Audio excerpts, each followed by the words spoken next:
buildingfortunesradio.com/Greg Dwyer. Greg Dwyer is a successful pastor, business owner, sales trainer, and lifestyle coach. Greg's early passion for magic adds to his effectiveness in training others. Greg has trained and coached thousands of people in his career, and you're in for a treat when you work with Greg. Whether you're taking his NLP training or going on a diamond mine transformation travel tour on another continent, you'll enjoy Greg's effective technique. Check out his website on www.gregdwyer.com. And now on to our show with Greg Dwyer. Take it away, Greg. Hello, everyone. I am so proud to have a guest on the podcast today. His name is Kevin Lane. He is the CEO, the founder of Create a Castle. And what I love about America is if you have a dream, if you have a vision, if you're willing to work hard, you can make anything happen.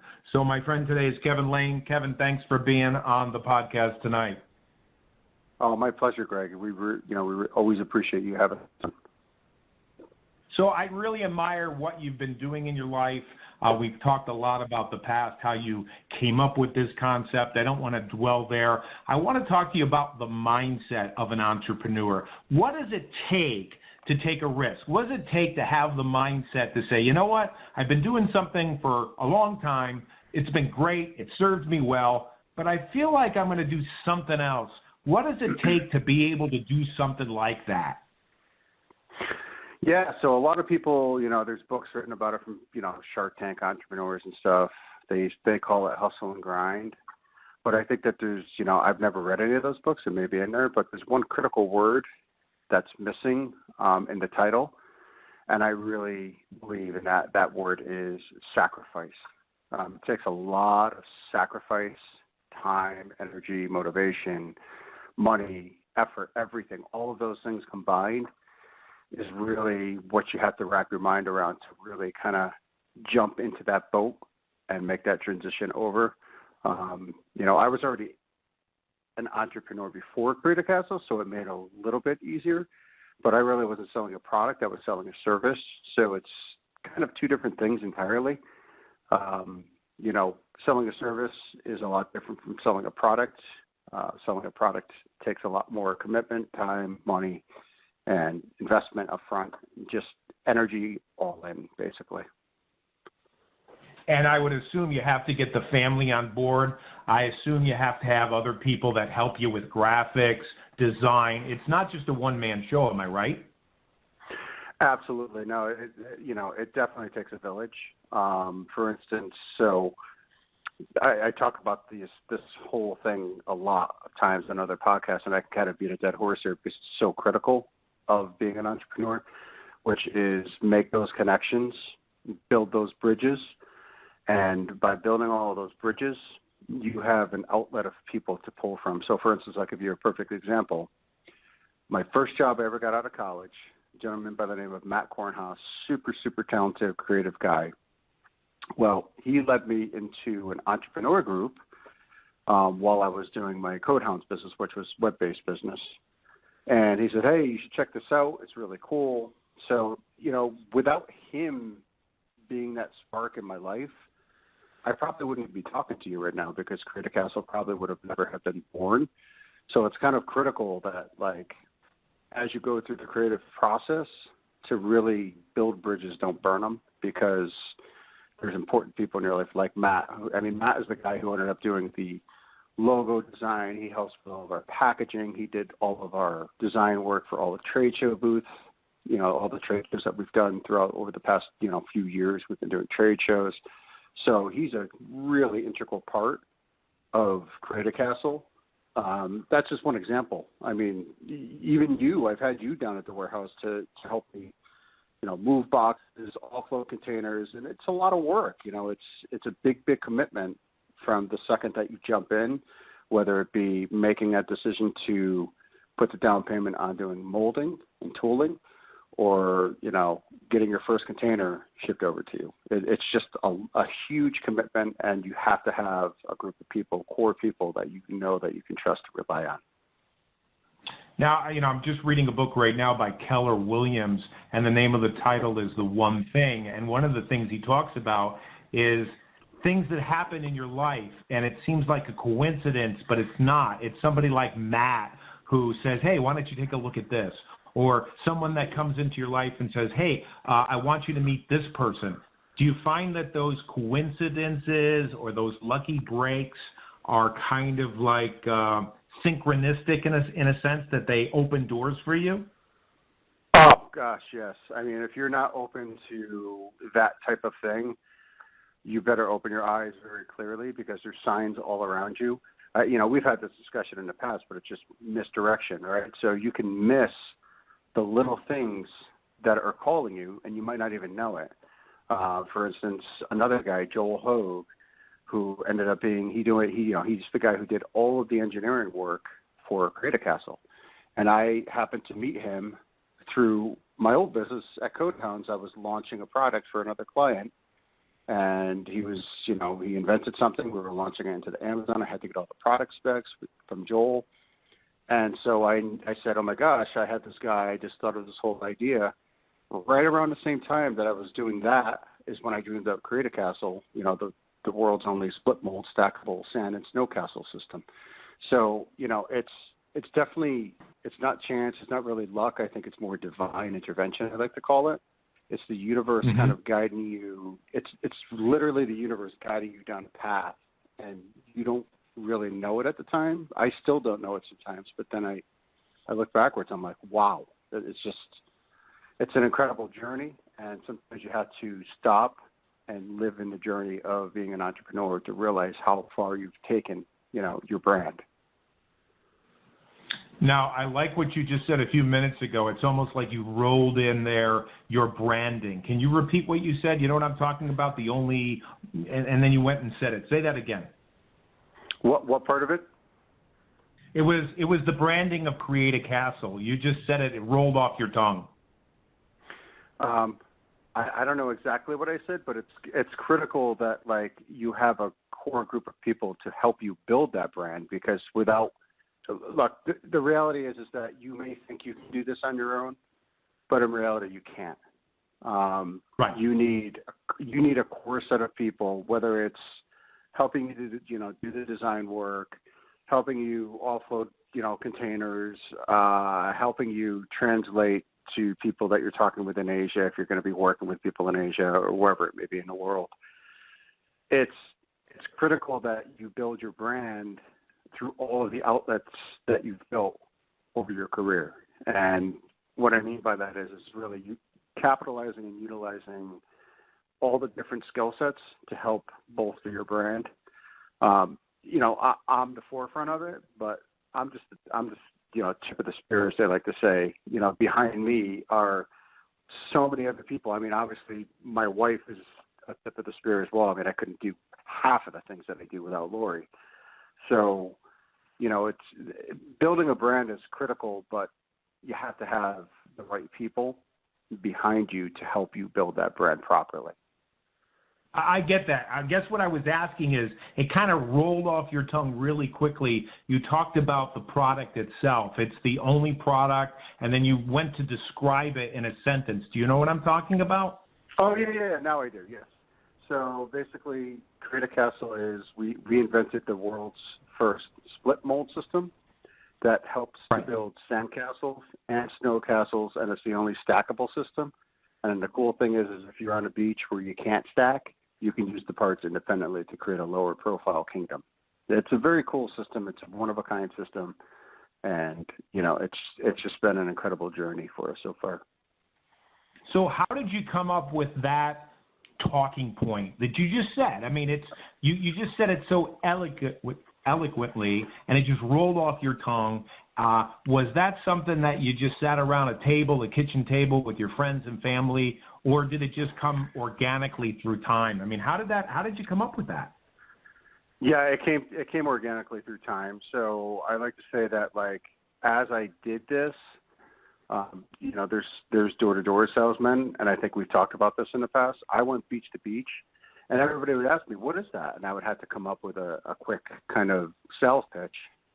A pitch that's under a minute is optimal, even 30 seconds, especially when you're talking to someone on the beach who's on a walk and they want to get out of there quick. Right. It just kind of comes to you naturally. And then when we went into trade shows, that's when you have a buyer in front of you. You basically have a minute to get your pitch down, because the buyers are going through so many different booths that they literally have like maybe 3 to 5 minutes tops at your booth. And whether they're going to place an order or they're not going to place an order could depend on how well you have your pitch down and how well you can show them the product works.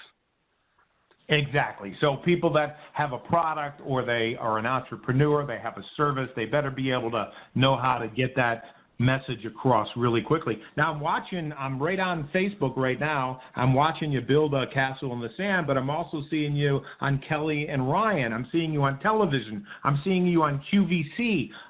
This is amazing. And how long have you been at this? Just a few years? Yeah, we're into our third year now. And, it started with me going beach to beach, tons of exposure with even just the prototypes. Then I got, again, through my old job, at the same time I got introduced to a PR rep, Barry Sports PR down in New York City, who, he was this legend in the toy space, who helped bring in Legos, Rubik's Cube, Whammo Frisbee, all these legendary toys into North America, as he was a PR guy. So I got put in touch with him through that same client that I met the engineer through.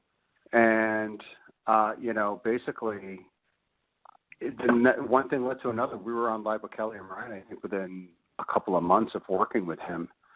And, it kind of blew my mind, because I was like, how did this happen so quick? But it really shows the power of believing in yourself, believing in your product, putting all of your energy into that product.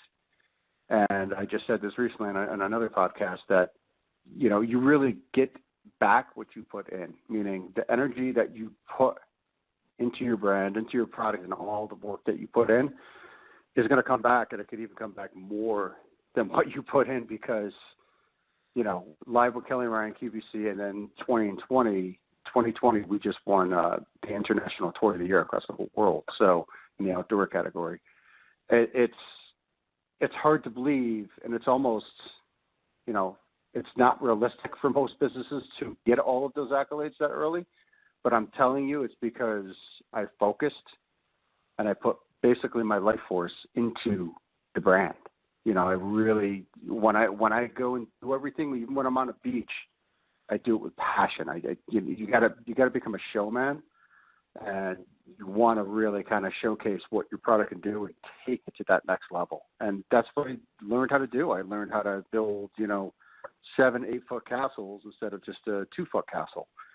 And, really kind of showcasing how far you could take it with traditional sculpting coupled in with the creative castle. So someone that's going to take on an endeavor like this, you can't dabble. You don't got 1 foot in the canoe and 1 foot out of the canoe. You're totally committed. Yes and no. So, as I started doing this, we did kind of grow it organically, in the sense that, I didn't fully commit up front. I committed in the sense that, we spent a lot of money on the molds and the tooling. I flew out to Taiwan. I did all those things to make sure that everything was going to be done properly. But I didn't become a full-blown salesman for the product until the last year or so, really, because, I had the other job that I still had clients that needed my help. I had a whole client base that I still had to fill all those expectations. So what happened was it got to a point where it was so busy, and this goes back to what we talked about earlier. It does take a core group of people. So it got so busy that I needed to start going to the beaches more and going to more trade shows. So I still had that existing client base with Codehounds, the web-based business. So I started to do that, coupled with being at trade show all day. Well, that's not humanly possible. There's not 2 of me. So I trained my wife, Lori, on how to manage all the client expectations for Codehounds while I was down at trade shows. And then if there was anything super technical that she couldn't do after the long day at the trade show, I would come home and either try to do it myself or put out the feelers to, some of the guys that I had helped me in the past do some of the super technical work, just get it done for me in a day or two. Because Look, I mean, you could commit, but if you have a big, steady paying job, it's a big risk to cut that cord without knowing whether or not this is something really, really viable. And I would say once we won Toy of the Year, at that point, I really knew. I mean, I guess I could say even before then, QVC, I really knew that this is something super viable, that we could make a living off of this. But up until that point, it's scary, because you have a steady job, you're making the income to supply for your family, and to cut that cord, cold turkey, that's a little bit more risk than I would be willing to take. You kind of have to make that transition over slowly, steadily, and surely, and then you'll know when the time is right, when you have enough incoming traffic into a brand or whatever it is that you're selling. You're going to know when the time is right to make the cut and jump. Yeah, I've heard that from a lot of people. People say, "Oh, just quit your job and just go ahead and jump into something." But I was listening to a motivational speaker who's pretty famous, and he had a business summit, and he was interviewing some major big entrepreneurs, and they said exactly the same thing that you said just now. They said that it wasn't overnight, that they didn't quit their job overnight, that it was a process, it was slow, and when they needed to walk away, they walked away. Now, I know something about you. You don't allow the grass to grow under your feet. So what's next for you? Are you thinking new product development? Are you thinking, a new vision for the company? I assume you're just not going to stay where you are. And what are some of your future plans, if you can share them with us? Yeah, absolutely. I would love to. So obviously there's certain things I can't talk about because I need to protect the IP of future development products. But in the same breath, we are coming out with new colors. We're going to be coming out with new forms, different shapes, different sizes. We are also doing some stuff for, right now we're in the outdoor category. So the pandemic has kind of been, I hate to say this, but a blessing in disguise. Because it kind of allowed me to step back and look at the business from a broader scope. And I realized, oh my gosh, this isn't just an outdoor product. This could also be an indoor product. So we're actually working on an indoor version of this so that, if it's really cold outside, obviously you're not going to go out and build a snow castle, but you may be able to build a snow castle indoors with some snow that we will provide with the kits that we're going to be selling. So we have some really big plans there. We landed distribution nationally in the U.S., here in the U.S. We landed distribution in Australia, New Zealand, Pacific Island region. So I think the most critical thing for us right now is to keep putting our tentacles out globally and see what kind of reaction we get from different areas of the world. And then from there, we'll know of our hot zones, and we can really kind of double down on those areas that we know are really, really doing well for us. I'll give you a perfect example. We sell through a company up in Canada called Mastermind. They're the largest independents in Canada. I think they have like 60 or 70 stores. Placed a nice order through us, and they kind of downsized it because they were like, well, it's kind of slow. It was October when they got the order in. And then Christmas season came, and boom, they sold out of the product. It went off like dynamite. So now they came back and they said, okay, we want to double down. We want to order not only what we ordered last time, but we have a schedule for the spring, the fall, and then the spring of 2022 for bigger and bigger orders progressively, which reaches almost into 1,000 units per order. So it's been amazing to see the movement and the fluid of the business, because when we first started, I was excited when we moved 10 at a time. And now it's like I get excited when we're moving, I think in the past 2 months, we've probably moved close to 5,000 units. So, what took me 2 years to move 5,000 units up front is now moving in a month or two. So you can really, it's that invisible force that they call velocity. You can almost feel the velocity behind your business once it gets that kind of, that growth behind it and that surge of, words on the street about, hey, this is a cool new product. This is doing something that nobody else can do. And retailers pick it up because, especially when you're Toy of the Year, they don't even turn their head. They're just like, give me it. The toy industry picked this as a lead, so let's take it in. Let's bring it in house. So how does somebody get a hold of it? I typed in Create a Castle and I went right to Amazon. Is that your main provider, or would you really want people to go to your own website? What do you prefer? Amazon's great, but I prefer createacastle.com. It's even better. And most of the times when people order through createacastle.com, we'll throw in extra goodies just because the profit margins are a little bit better for us. So, depending on their order size, I'll give them a sticker, maybe some light kits, extra stuff when you order direct from our website. So, it's really, it doesn't matter where you get it from, because either way, it's a sale for us, and we appreciate all sales. We're getting a bigger footprint now. We just landed Dick's Sporting Goods. We landed Kroger's, H-E-B, Academy Sports. So we're expanding out through North America pretty aggressively right now. You kind of remind me of the Bob guy, the furniture guy. I can imagine in the future a truck going down the highway with your picture on it, Create a Castle, and of course you're sitting on a beach somewhere, maybe the Caribbean, because you had sold your rights and your image to somebody else, and you're just sipping a martini or something. Do you see that happening? Do you see yourself just selling your image, selling your idea, and walking away, and then I don't know, doing something else? Well, I actually want to sell products, so I don't know if I want my face on the side of a truck. But, it's eventually I think it could become something like that, maybe down the line. But right now I'm still so young and so passionate and so energetic that I just want to keep watching. It's almost like watching a baby be born and watching your baby grow into the man or woman that they become, right? So there's really not it's obviously it's not a life force, it's not another human being, but it's born out of your mind. So you're so connected to it that it's almost like that. And you really want to nurture it, feed it, and do everything you have to do to make the business grow, just like you feed your baby every day.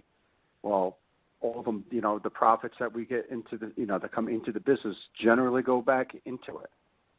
We're not spending our money frivolously. We're building out future product plans and doing different things to really make the product that much better so that eventually it can become a household name, like a Lego or a Whammo Frisbee or something like that. That's really the end goal. Well, I guess what I'm saying is, how much of this would happen that you would become a household name, that the product is sure the molds, but it's also Kevin Lane. I mean, have you thought about that? Yes, absolutely. We've talked with other major manufacturers already just because, the Toy of the Year really put us on the map. And I think to become that household name, quite honestly, I think that someday I may be able to do it on my own, but whether or not I would want to is a different ball of wax, right? So, I know where you're going, where, look, these guys are all set up to take over manufacturing. You just get a cut of the pie, and it's a quicker way to get there. Yes, I agree with that, but what I'm saying is I'm not sure that that's the direction I would want to take right now. I think I really want to prove in the industry what this product can become just through a family without a huge corporate entity behind it. I really I'm pushing my creative process to the red line, and I think that I'm enjoying doing that right now because I've never had this flexibility, and I've never had something behind me like Create a Castle that God put in front of me that's allowing me to kind of exercise my creative process in a different way. Well, that brings me to the next question. Let's talk about your values. I mean, your product, your identity, your baby, your values of family and getting people to get together and do something without cell phones, without social media. Bringing people together is probably the thing that you're really selling. Am I right? 100%. Whether it's in the sand or the snow, it's so critical right now that, families spend that bonding time together, especially when they have little ones, because, you're never going to get that time back. And when you can do things that make memories that they're going to remember, you have that vacation home. That's great. They'll remember the vacation home forever. That's something they're going to carry with them forever. But now if they have that vacation home that's on a beach and they can go down and create a castle that are going to turn people's heads, they could take photos with, they're going to see other people taking photos with it, with the sunset in the background. That's the kind of stuff, to me, and I think to a lot of other people, that we've learned in this pandemic that really, really matters right now. It's not about being a gazillionaire and having all this money. It's about making memories that last, because you get one shot on this planet. And if you have a family or friends that you're really close with and you want to make those memories with and then have those experiences, I honestly believe that together as a family or a group of friends, you can do that very easily with Create a Castle once you learn, the core of the platform, meaning the consistency of the sand that you're on, the consistency of the snow, and just use your imagination. It's completely open-ended. That's the beauty of our platform. Yeah, when you see families today, you hear stories that they get together for the holidays, or they just get together. Maybe they get together for the weekend dinners if they do it anymore. The kids are looking at their cell phones or they're looking at the tablets. I have a friend that lives not too far from here. He's like, oh, yeah, after dinner, my wife's looking at her tablet. My daughter's looking at her tablet, and my son-in-law's looking at his device. And, they're all texting each other while they're sitting around the living room. Or they're reaching out on social media to text other people. But your product isn't technical in that sense. I mean, there's no technology other than a great system of building castles in the snow and the sand that no one else has thought of but you, which I'll tell you, that's very impressive. Yeah, and that's the cool thing. So, I mean, it's almost like the Swiss Army knife of sand castles and snow castles. So everything on it is a tool. It comes with all the tools that you need. My ingenious wife thought of the backpack because, I'm the dad, and I just want to build the thing. And I wasn't thinking how I'm going to get it there. So my wife was a huge contributor and like, hey, how are you going to get it there? We need a backpack. So, does that eat into the bottom line? Absolutely. Does it make the product way cooler to have a backpack sold with it and branding built into the backpack? 110% yes. So she didn't even have to sell me on it. It was an instant yeah, of course. That makes all the sense in the world. You need something to nest all the product into and carry it around. So it's just been an incredible journey, and I can't even believe, looking back, what we've accomplished in such a short time. It's really been remarkable. Well, I look forward to seeing where you're going to be in 2021 and 2022 going forward. And it also shows what a person can do when they focus on what's really important in life and they just block out everything that's not important. Kevin, we're out of time. Can you give the website one more time? Absolutely. It's createacastle.com. And all of our social media handles are up on our website, but they're all also Create a Castle on Instagram, Facebook, Twitter, and all the major accounts. Excellent. Well, Kevin, Merry Christmas. I wish you and your family a great Christmas season. I know you're working at the warehouse right now. You don't stop. You're focused. You make things happen. And I know you gave everybody something to think about. All right, we'll talk to you next week. Kevin, thank you so much for being on the call tonight. Always appreciate it, Greg. Merry Christmas to you and your family as well. Okay, thanks. All right, bye, guys. We'll see you next week. You've been listening to the Diamond Mind Transformation Radio Show, brought to you by Greg Dwyer on BuildingFortunesRadio.com. Thanks for listening. Go to www.gregdwyer.com to learn more. And always listen in to the Building Fortunes Radio Show for Greg Dwyer as he shares information about his Diamond Mind Transformation training. So listen in, get involved, and help spread the word. Be sure to check out the BuildingFortunesRadio.com/Greg Dwyer website to hear more of Greg Dwyer radio shows. It's been our privilege to have you listen in. Greg and I want to say thanks for listening and ask you to spread the word, tell a friend, join our newsletter, and go make a difference in your world.